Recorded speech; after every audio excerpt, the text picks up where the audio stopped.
Good morning. My name is Carol Ann Conboy. I'm a retired justice of the New Hampshire Supreme Court. This morning I have the great privilege to chat with attorney Anthony McManus. And if you don't mind, Tony, I will call you by your first name.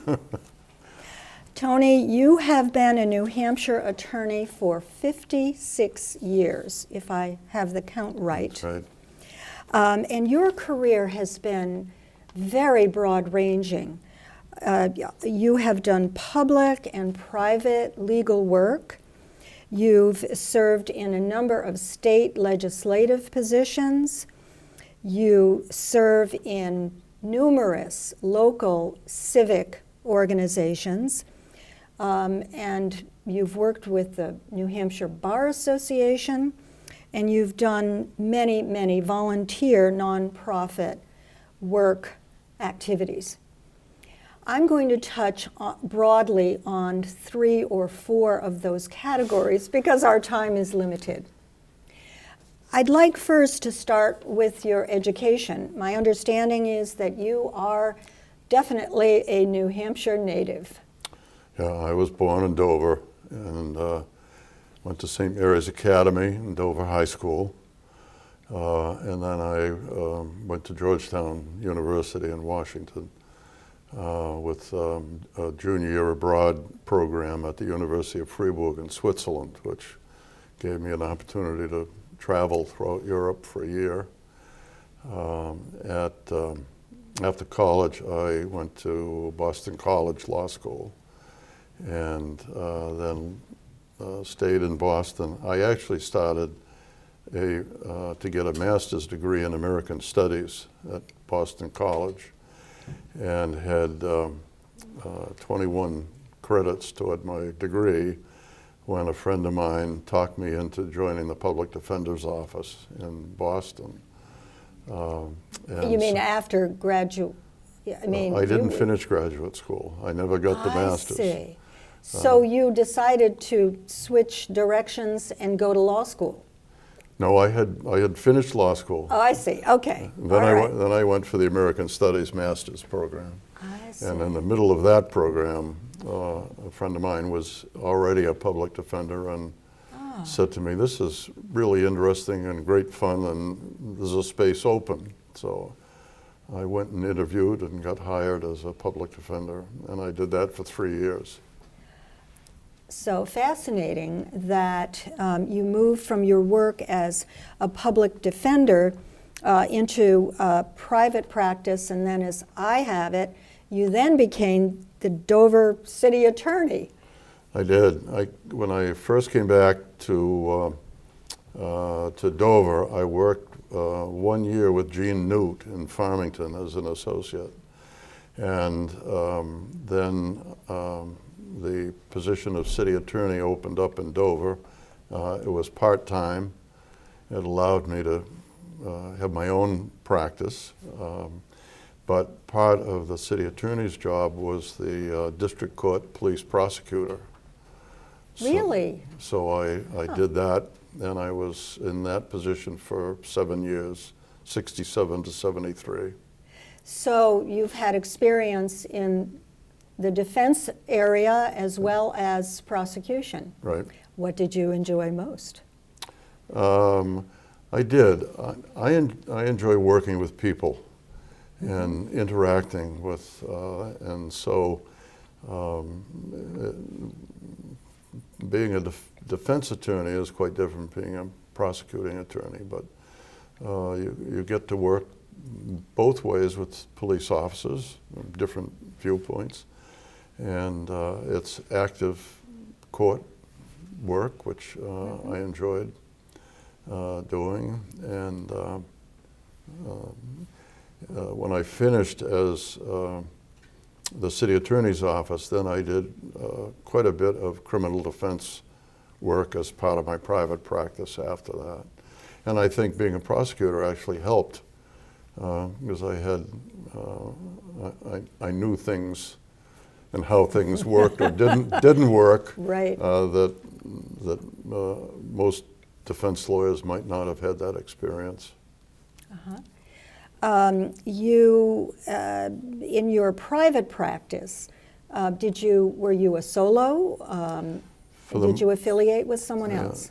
No, for most of the time that I was in practice, I was a solo practitioner. I had a partner on 2 occasions, and for several years I was an associate with the Burns office in Dover. Burns, back then it was Burns, Bryant, Hinchy, and that was a kind of a trial run. Bob Shea, who was a lawyer with the firm, died very suddenly at a very early age, and he did some criminal defense work, and they contacted me and asked if I was interested in taking over his slot in the firm.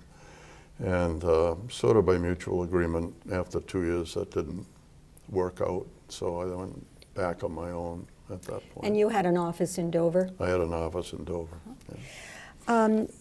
I'd like to move, if I may, to your work in the New Hampshire legislature. Could you tell us a little bit about that? I understand you served 4 terms, which is quite the commitment. I actually served 3.5. Okay. I served 2 terms from 1 ward. At the end of the 2nd term, we were selling our house and moving to another ward, so I had to resign. In the new ward, at the end of 1 year, one of the existing representatives moved, and I ran in a special election and was elected from that ward. So that was the end of a term, and then the next 2 years a full term. And while you were serving as a legislator, what leadership positions did you have? Well, I was served as vice chairman of the House Judiciary Committee for the first 2 terms, which I think was unusual for a first term. But I, through the Bar Association and legal contacts, had become friendly with Kim Zachas, who was Deputy Speaker of the House, and with Dave Nixon, who was in the Senate. I think he may have been President of the Senate. And they would never fess up, but I think they prevailed on Jim O'Neill, who was Speaker, to put me in that position. The person who was the chairman was a non-lawyer, Martha Frizzell, very good in running the committee, but she avoided speaking before the House in any opportunity, and so I was put into that position of representing the committee before the House. So it was a very interesting 2 terms, just stepping into that role and becoming, as you said, part of the leadership really of the House early on. And during that time, the House was working on revising the entire criminal code. Do I have that right? I think when I came in, they were halfway through that project, and it was the responsibility of the Judiciary Committee to do that. We worked with Legislative Services to rewrite the existing code. There was amendments to the death penalty bill. There was efforts to decriminalize marijuana during that time. One of the bills was to repeal the statute on adultery, and I recall during floor debate on that, one of the older representatives got up and said, "Well, Representative McManus, it seems to me that you're asking the House of Representatives to repeal the 10 Commandments." And my response was, I wasn't aware that the House of Representatives have ever adopted the 10 Commandments. It was a busy time, and it was during at least one of the terms of Mel Thompson as governor. And so, unfortunately, we spent from my viewpoint, a lot of time dealing with bad bills that were being brought in and considered, and never really able to accomplish some of the things that the leadership hoped to do at that point. And you were, ran as a Republican. I was a Republican back then. There were a large number of what they call moderate Republicans. Although it was interesting, at that time there were moderate Republicans and conservatives, but there were also moderate and conservative Democrats. Some of the more conservative people in the House back then were Democrats, actually.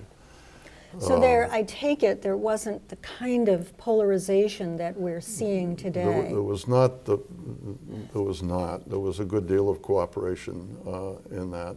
There was disagreement about certain, but there were none of the acrimony that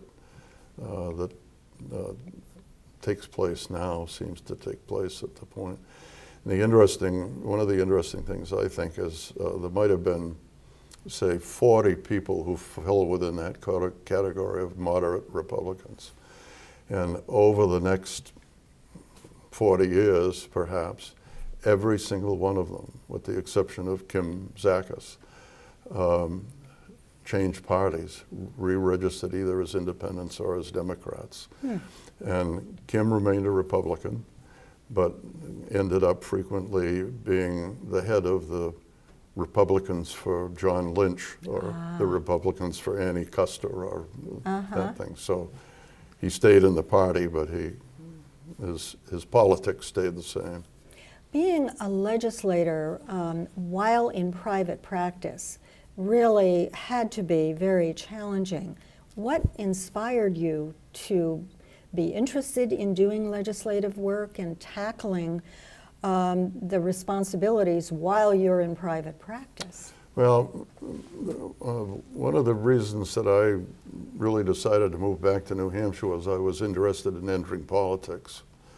And I was one of these, and you could say do-gooders, but I felt that people had a responsibility to try to improve society. Being a lawyer was one way of doing it, and being involved in politics and actively running for the legislature was another way of doing it. And so it sort of complemented, I think. And being a lawyer helped me understand the legislative process better. I could understand the legal language and the bills and explain that to non-lawyers that were there. And there were other lawyers in the legislature at the time, but not many, maybe about eight or 10. But it was a time when lawyers were still, I think, looked on with some degree of respect. And they might not agree with us politically, but generally they were willing to listen to our explanations of what this law would mean and how it would ultimately affect society. So the two dovetailed. It was difficult. I don't know if you remember Watt's lines. Oh, of course.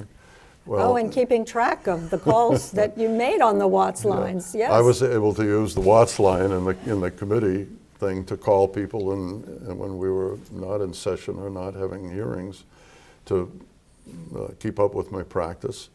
And then I probably shouldn't admit this, but I was able to dictate things driving back from Concord to Dover. And it took extra hours, you'd go back and not be home for dinner at 6 o'clock many nights to catch up. But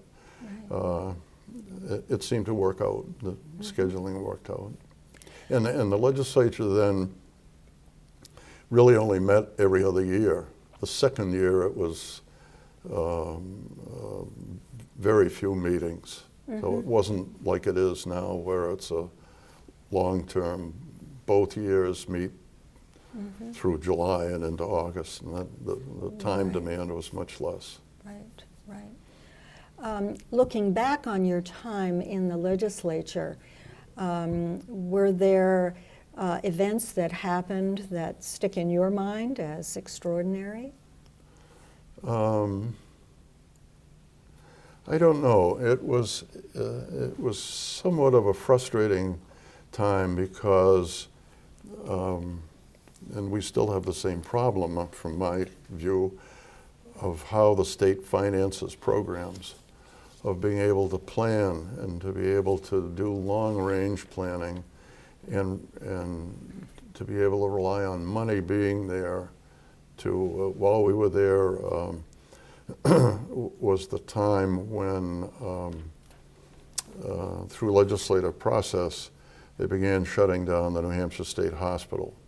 Susan McLean was very active in mental health issues and the chairman of the committee that oversaw that. Well, the idea was that we would be able to close down the hospital and transfer people into community settings and to have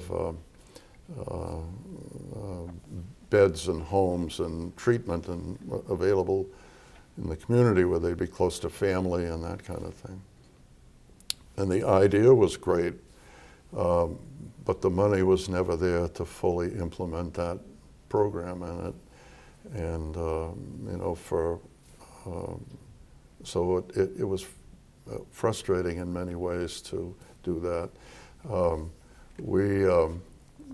One of the things I had introduced the bill at one point to have a statewide public defender system, you know, based on my experience back in Massachusetts. There was a public defender in Hillsborough County that was funded through New Hampshire Legal Assistance, but some of us felt a full-time independent organization would better serve the state. It's hard to imagine that there was a time when we did not have the numbers of public defenders throughout the state. Yeah. There were, I don't know, 3 or 4, Jim Duggan and a couple of other people in Hillsborough County was it at the very beginning. Well, we couldn't do it. They voted down the bill because funding was not available for that kind of thing. So there were a lot of things which we now take for granted, even though the funding is still a problem that just didn't exist back in the 70s. And only recently have we progressed to a modern state prison for women. Right. And you started that battle way back then, right? Well, I don't remember. I remember visiting the women's prison in Goffstown and thinking what a terrible place it was. And it must have been as part of some legislative initiative that we were involved in. And there was discussion back then of the conditions for the men's prison and the forensic unit there, which has only been dealt with in the last 10 to 15 years as a result of a lawsuit. The women's prison finally got taken care of as a result of a lawsuit. It seems that that's the way things move forward in New Hampshire when they get sued, then they respond. There's always been a legislative process has always been limited by the lack of immediate funding to be able to do things. Right. If you had your wishes about how our legislature is composed, what would you rather see?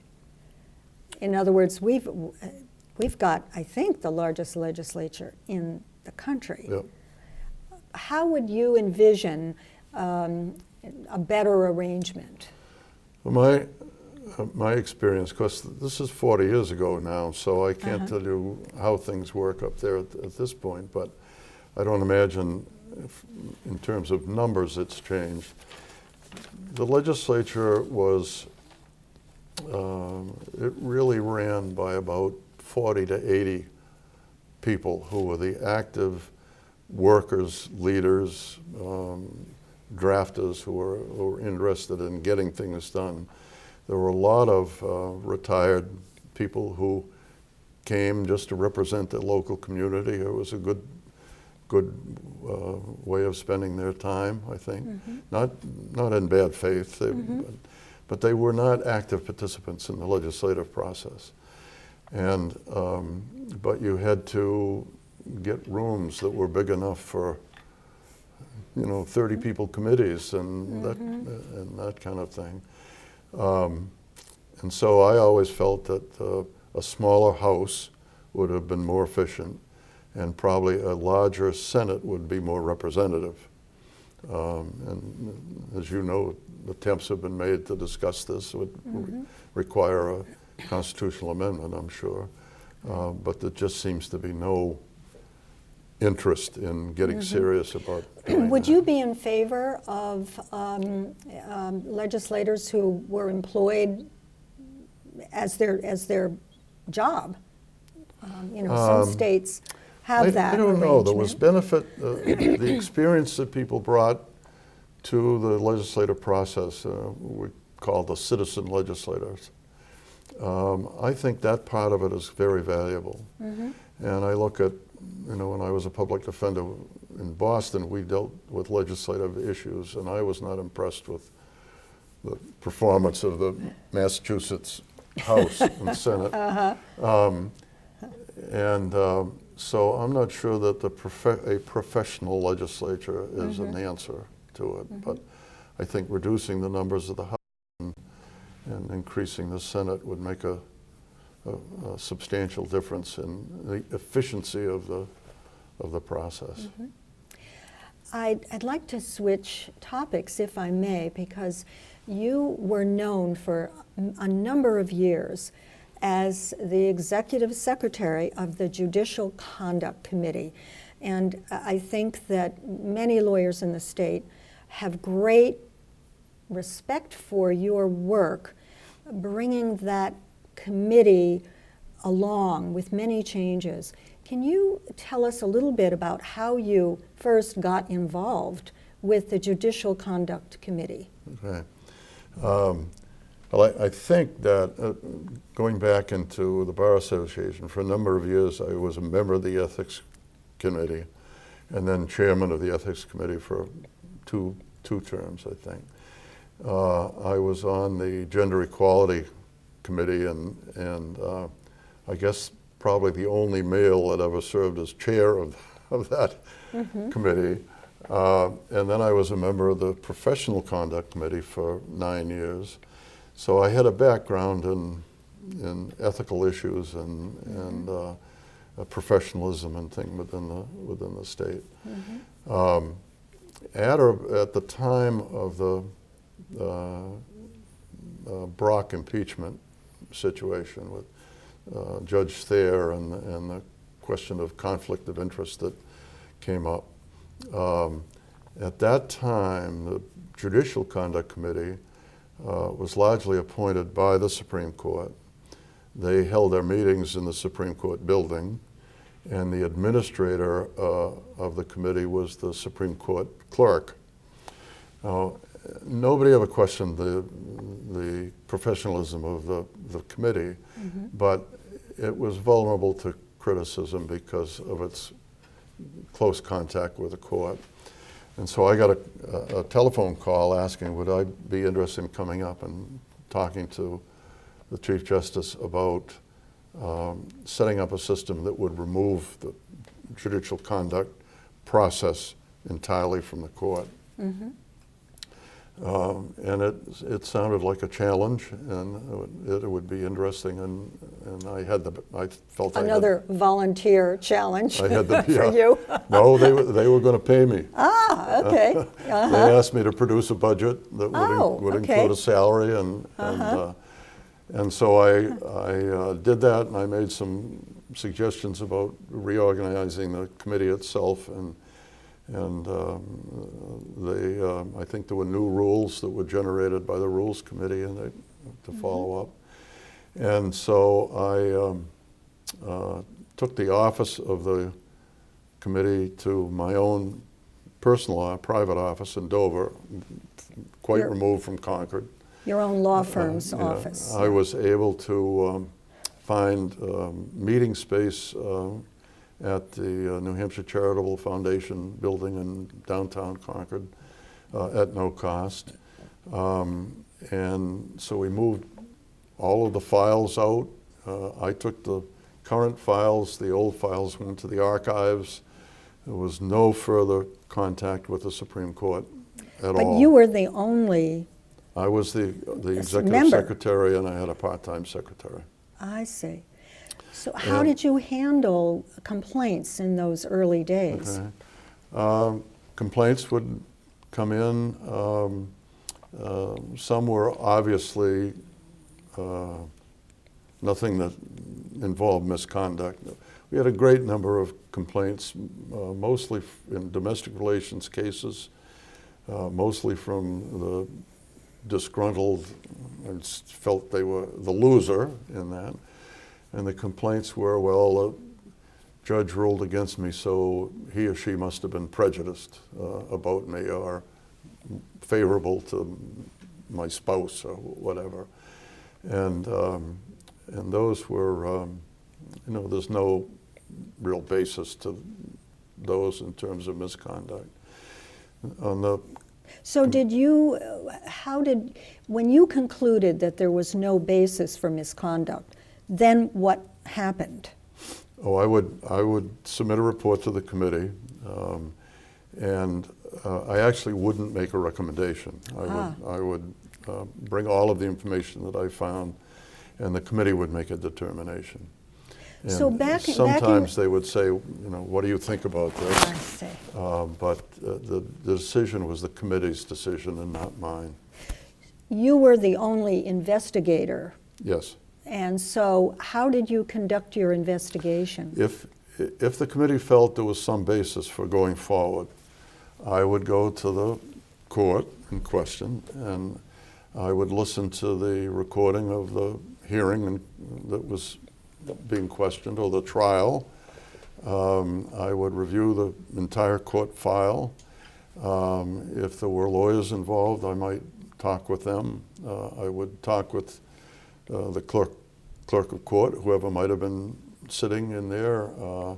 If there were witnesses, I might contact the witnesses and get as much information as I could to put together a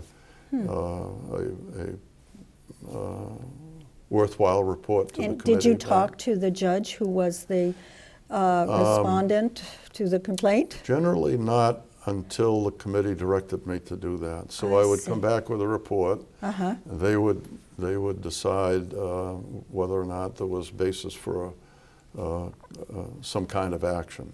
Mm-hmm. On occasion, they would we would notify the judge and say, the committee has determined this. We're calling you in for a hearing. There would be an informal hearing with the judge.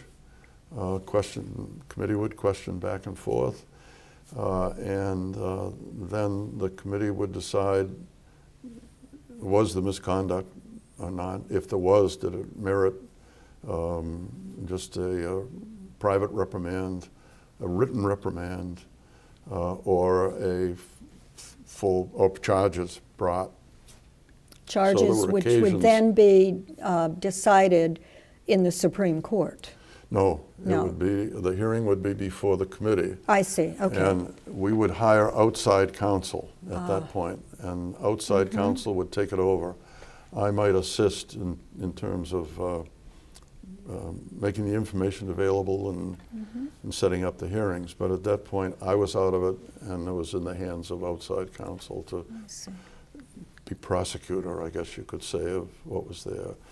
But there would be occasion where the committee would instruct me to go and have a sit down with the judge and say, listen, we don't want to hear one of these again.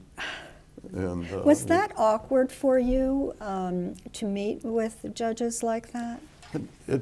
It wasn't. I don't recall that it was. At that point I had been practicing law for probably 40 years, and I knew almost all of the judges. I knew all of the clerks. I felt I had good working relationships with everybody. I like to think that I had presented myself over the years to the judges to the extent that they were willing to accept me in that role, that they knew that I was doing a job and that I would do it well. And so I felt I had good cooperation from everyone. And the judges that I might have to sit down with, you know, I knew them, and it was not an awkward, might have been for them, but I didn't find it. I was doing the job and whatever the committee told me to do. We had, as I remember, only 2 instances of formal charges. And at those occasions, we had a hearing that were open to the public, and I was able to get space within the legislative office building because they were larger, and we had stenographers, and you know, and there would be defense counsel for the judges involved. And, there may have been more, but I think there were 2 during the time I was there. Do you recall we had a very who the judges were? We had a very good judiciary. We did. I think the New Hampshire, by and large, were very high quality people.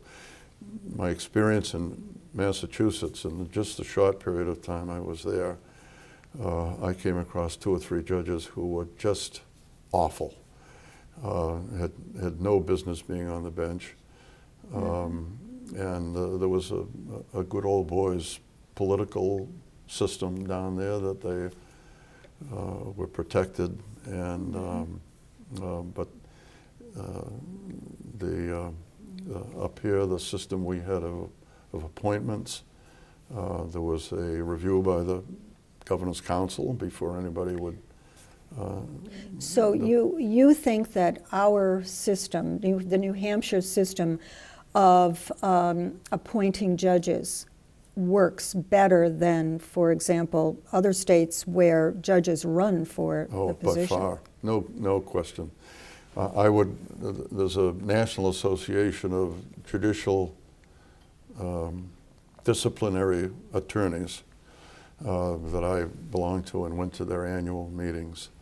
And so they would report on what was happening within their states, and we would get compare, and the stories out of the states where there are elections. Some of them were hair-raising about what took place, and you know, the judges had to go out and raise money. They took contributions from lawyers. They had to go out and justify as you know, I'm a crime fighter. I'm you know, have done this, and look at this. This is my decision, and I did this. It just, I think, skews the system badly to have elected judges. And I think there were, unfortunately, my memory is that there were over 30 states that judges were elected. And you know, you had good people running, but on the other hand, you had. Right. But just the idea that there had to be a campaign war chest inevitably creates conflicts of interest. It's built in. It's almost guaranteed that you're going to have problems. So in your, I think it was 7 years, you really changed the nature of the Judicial Conduct Committee. And I think, frankly, our state is so much better off for your years of creating a system which separated it from our Supreme Court. I don't know that the system improved because I didn't find a problem with the system to begin with. You know, you remember that the person who brought forward the problems with Judge Thayer and whatever was Howie Zibel, who was was the clerk, but he was also administrator of the Judicial Conduct Committee. Yeah. So, you know, that's a high level of professionalism that he brought forward at that time. So I never had a problem with the way it worked, but the perception was different. And when I became administrator, the chairman was a layperson. Was Bob Wilson, who was a the dentist. He was dentist on the... or a orthodontist from Hopkinton. Oh, okay. Uh-huh. And I think that made a difference. And at some point, as I recall, the composition of the committee changed from 6 lawyers and judges and 5 lay people to 6 lay people and 5 professional people. What influence did that have? Did the lay people, did the lay people handle these complaints any differently than the lawyers and judges did? Well, they had a different perception of what should be required of a judge. They were frequently more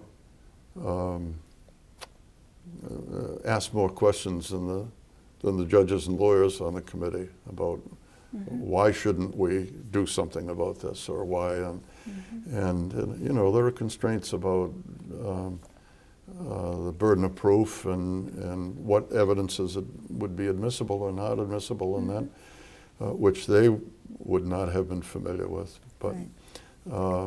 you know, we frequently had the lay people saying, "Wow, you know, I don't think that sounds very good, and shouldn't we do something about that?" That often ended up with my talking to the judge rather than, you know, we would explain, well, we can't really go forward with this because we don't have enough of a basis, or go back and read the Code of Judicial Conduct. Does it fit within this definition? And so the lay people, I think, were very helpful, and to me, they brought in the public perception of what a judge should be, that might not ordinarily be part of the process. Looking back on your years on the committee, what is your assessment of the quality of New Hampshire judges? Yeah. There were the quality of, I think they've been very high. You know, I go back to the period of time when Kennison was Chief Justice and nationally respected, and just, you know, he was the best of the best at that time. People like Bill Batchelor and the newer judges, some of the new judges that Governor Sununu has appointed, I don't know them, so I can't judge. As you mentioned earlier, there's more politics involved than there has been, or maybe should be, but in general, I think the nominations have still been very good.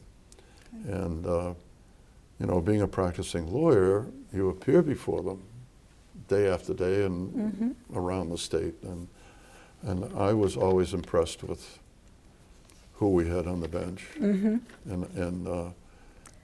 particularly Supreme Court. I think the Supreme Court historically in New Hampshire has been outstanding. That's very gratifying, especially coming from someone with your background, your years of experience, and particularly your work on the Judicial Conduct Committee. So, I'd like to now switch to your work with the New Hampshire Bar Foundation.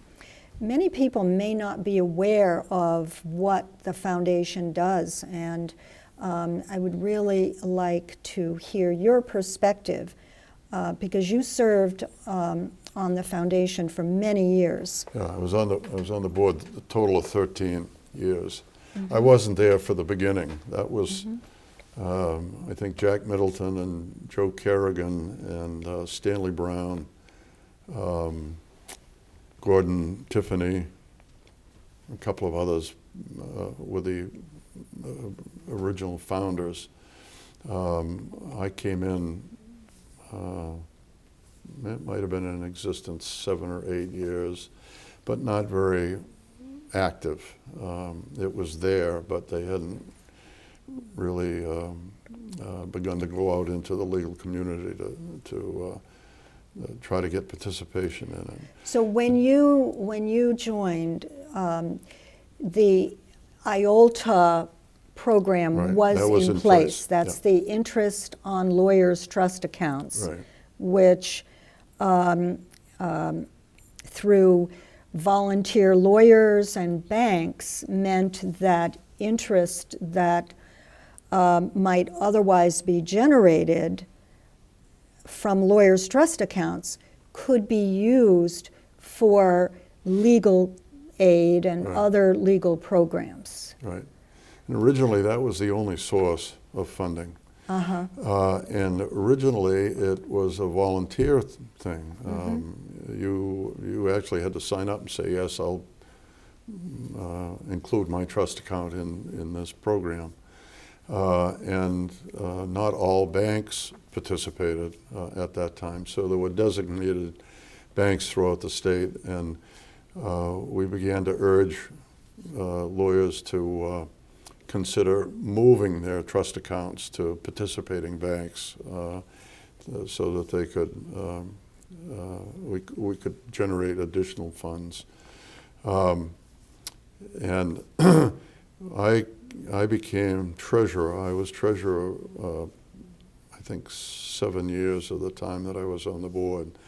And it was largely just a nominal title because Lucy Medding and then Tina Abramson did all the work for us and signed the checks and all of that. But we had discussions about, first of all, setting up a reserve fund. And the practice when I came on the board was the money would come in and the money would go out in that same year. And several of us on the board said, well, what if we have a bad year? And most of the IOLTA funds were from real estate transactions that, you'd keep the money overnight before it was distributed and that kind of thing. And we got a fair amount of resistance from the board until there was a year when we had a bad year. And the foundation had to contact its designees and say, we're not able to fulfill our commitment to you. We can only give you 80% of what we promised. Well, that was a negative for those 7 or 8 organizations that we were dealing with. So it became apparent we needed to have a reserve fund, and that was set up. And then we began talking about an endowment. And over the years, I had been involved in a number of nonprofits and realized that an endowment was a necessary component of their funding process. And so eventually we were able to talk the board into setting up an endowment, and then went out to lawyers and said, listen, we want you to remember us in your wills. And when you're doing estate planning for your clients, do estate planning for yourself. And we've had some very generous donations as part of that program. Eventually, and 2 things happened. We made it, the Supreme Court, I think, adopted a rule saying that participation in IOLTA was mandatory. Everybody had to belong. Being a small state and the banks being represented by various of the larger firms, there was a sit down at some point to say, listen, we need greater participation. New Hampshire, the rate of interest that New Hampshire banks pay into IOLTA far exceeds any other state in the union, as far as I know, still. And we would go to the conferences for the bar foundations, and people would say, how were you able to do that? We were getting, say, 1.8%. Everybody else was getting 0.7% around the country. and we were a model for how a bar foundation was able to run. And we eventually ended up, I think, as the third largest charitable foundation in the state of New Hampshire after Charitable Foundation and Catholic Charities. And that's quite an accomplishment, I think.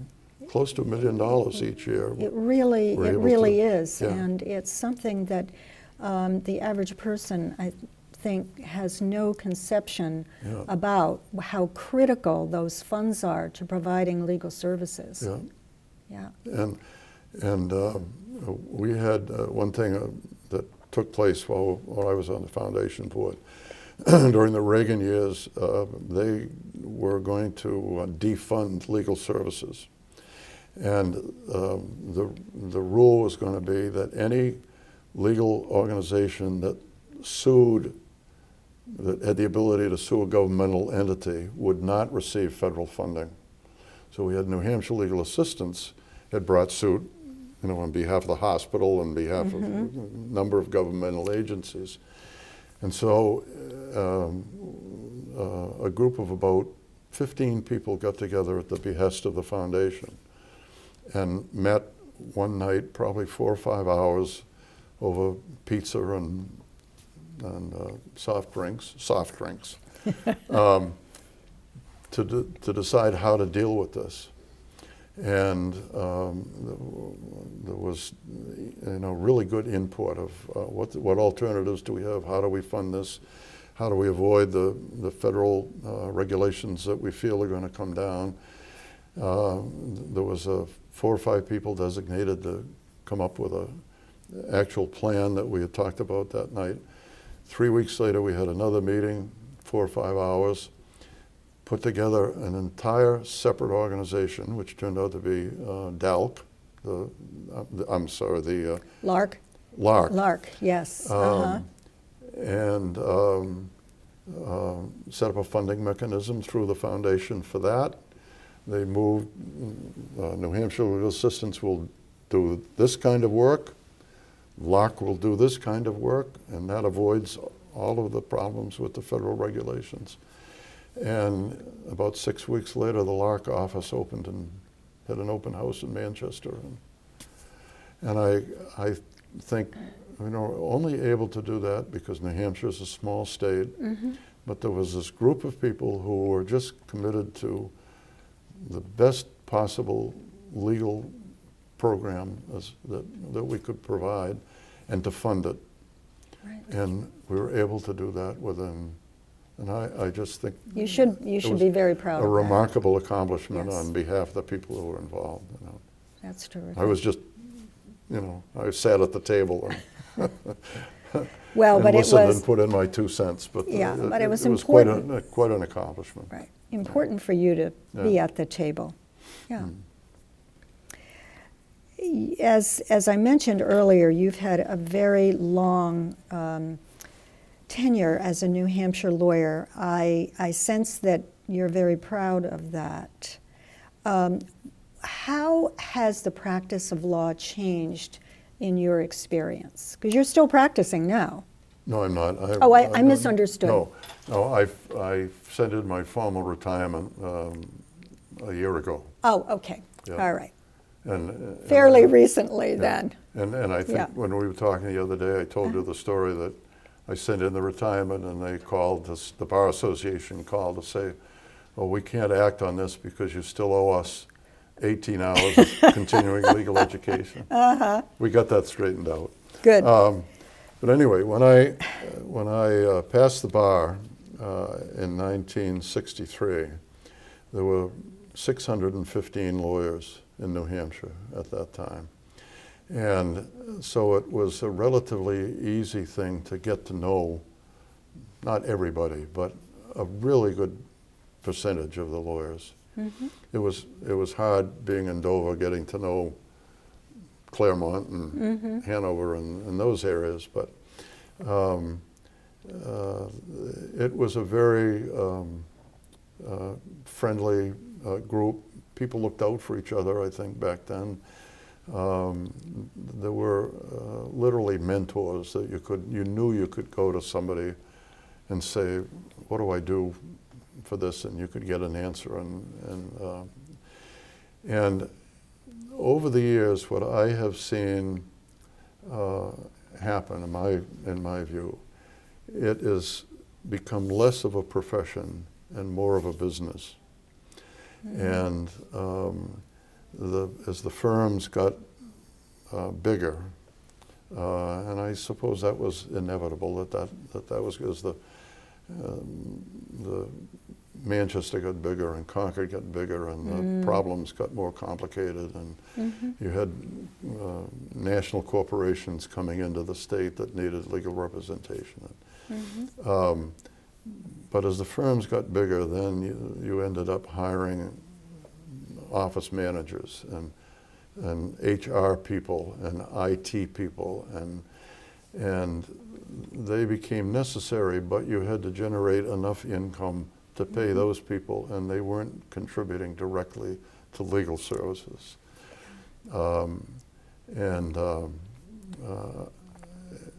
It just became more impersonal, I think, than it had been. As years went on, I'd go to the annual meetings and into my CLE things, and I would know 75% of the people who were in the room at that time. Well, after a while, I might know 15% of the people in the room, and there got to be a lot more movement between firms. In the old days, well, you were with a firm before you went on the bench. People stayed there for a while, and it was family, and you knew each other, and you socialized, and it was a very different thing. It got to be there was not that same loyalty of the new people coming in. If they could get a better deal over here after 3 years, they were gone. And they might be there a few years and move someplace else. And I think that was a negative in the long run in terms of the quality of legal services. And the commitment to legal service, to the profession. They wanted to be where they could make more money, or whether there was more prestige, or whatever the thing was.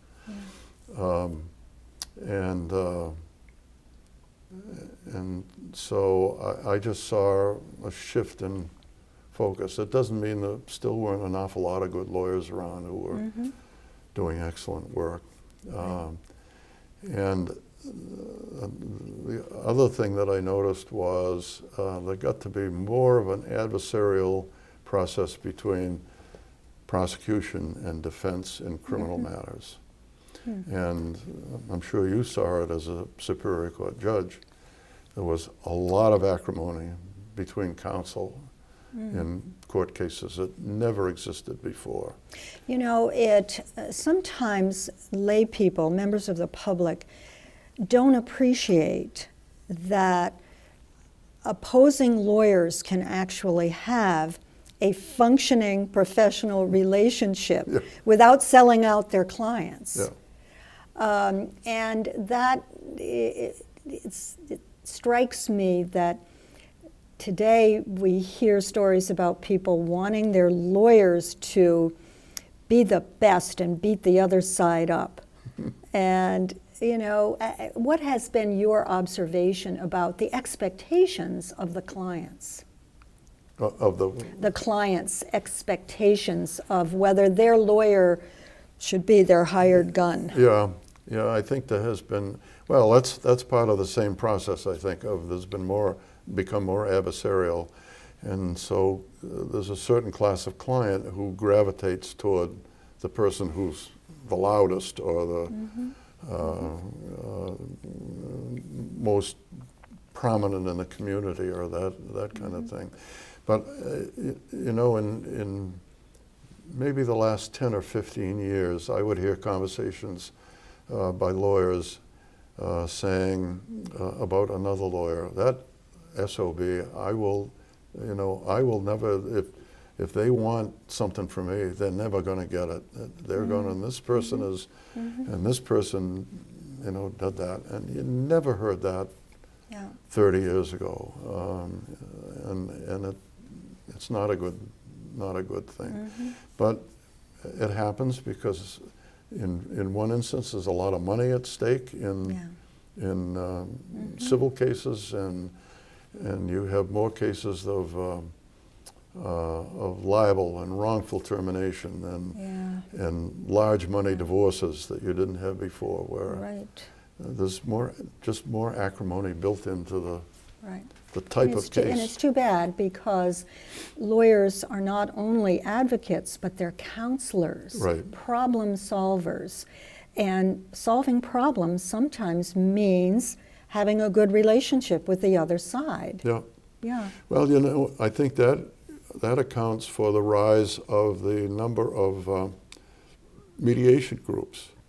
And that we have in New Hampshire has a number of them. You see ads in the bar news about mediation and this kind of thing.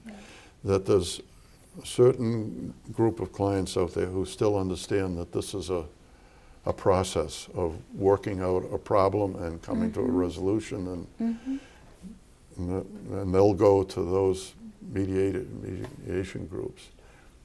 The other group of clients that we talked about are out there to destroy somebody or to, get a huge verdict. That's their interest in getting a huge verdict. Right. And there are lawyers who will accommodate that. It's unfortunate. In our brief time here this morning, we've only been able to touch on a few aspects of your very, very prestigious career. I'd like to end by asking you about 2 cases that you've told me about before that you found very gratifying, because you were able to reverse wrongful convictions. Can you tell us a little bit about that? Yeah, there were 2 cases. A young woman was convicted of selling heroin, and she was sentenced to 4 to 8 years in state prison. Her family, I don't know how they contacted me, I don't recall, came to me. She was out on appeal. She had not begun serving the sentence, and said, this is wrong, this is not her, she didn't do this. She had an alibi, the jury didn't believe the alibi. What impressed me was, independent of the family, I had 3 or 4 of her personal friends contact me and say there is no way that she would ever be involved in heroin. She had nothing to do with this. It's a long story. It involved some footwork investigation on my part. This is where my public defender experience came in. Because we had no investigators when I was a public defender in Boston. We had to go do our own, go out into the neighborhoods in Dorchester and Roxbury and track people down. So anyway, I was able to, the story was that this young man had introduced her to an undercover agent, and he had purchased the heroin from her. I was able to, and the young man had not testified at the trial. The only witness had been the undercover agent. I was able to locate him, and he was in rehab. And The boyfriend. in New Hampshire. He had eventually agreed to talk to me, but his attitude was, I don't want anything to do with this. She sold him the stuff and blah, blah, blah. So at some point I said, well, let me describe my client to you and see if this is the same person. So I described her.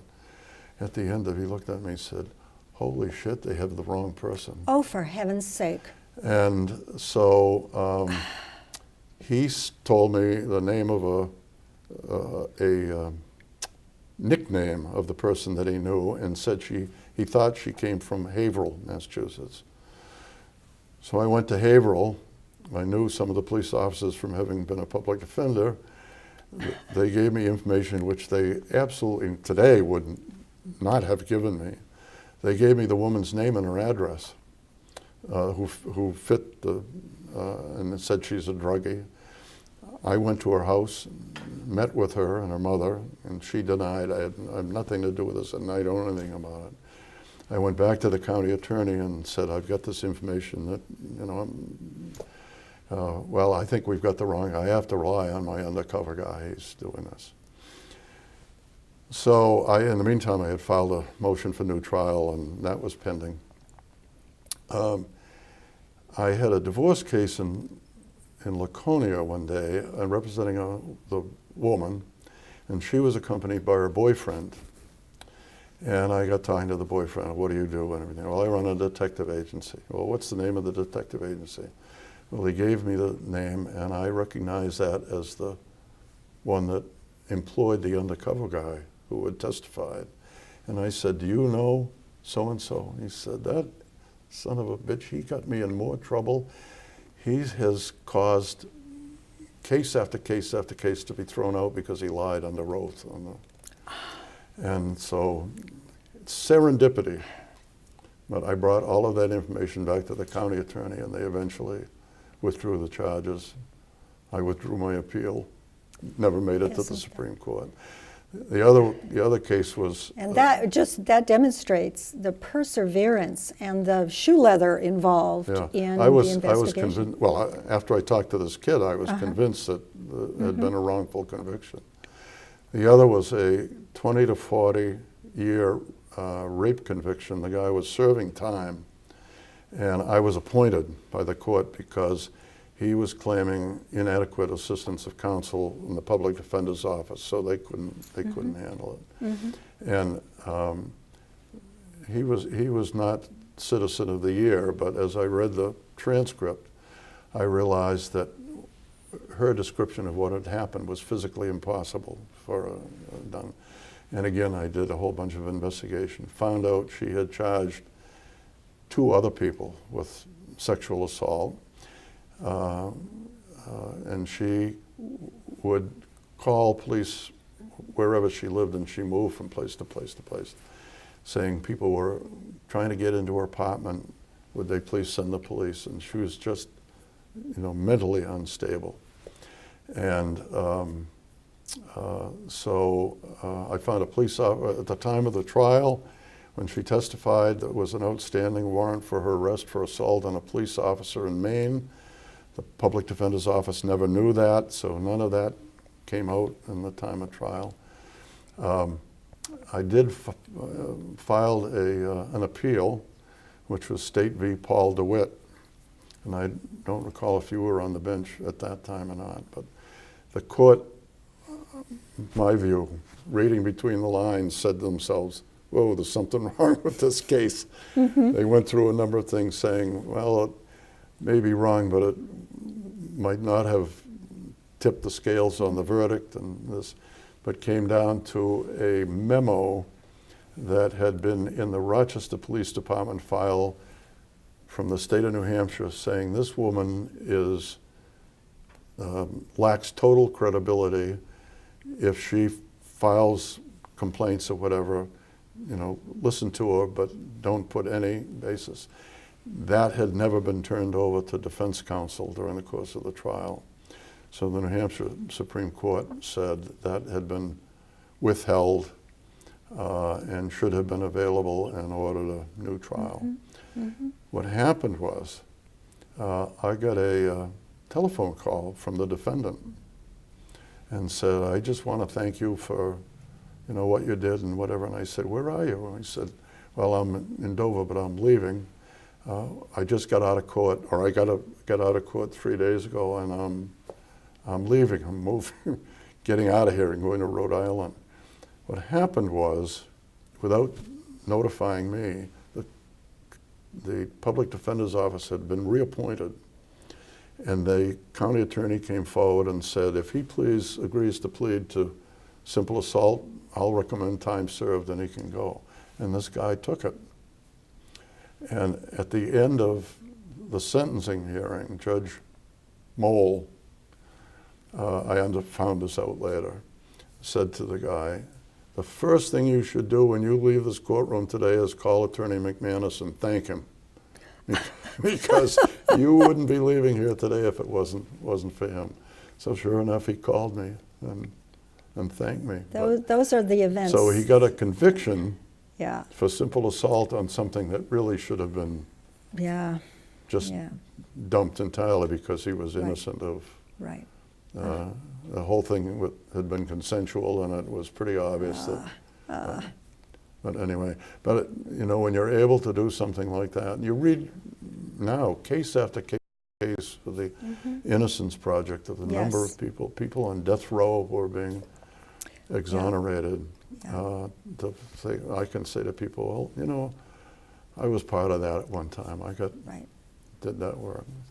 And I think that's, maybe I'm old school, but being able to come up with a favorable result on behalf of your client, that's what it's all about. And then it gets you motivated to get out of Yeah. bed every day and do the hard and lonely work Yeah, that lawyers do. There were some days that I didn't want to get out of bed. But I think, and the people that my generation, or the generation probably just below us, we were here earlier, it was Jack Crisp and Arthur Green who were doing one of these. You know, people like that, they were committed to the profession and doing the right thing, and I think that's the essence of being a lawyer. Well, Attorney McManus, thank you very much All right, thank you for your time.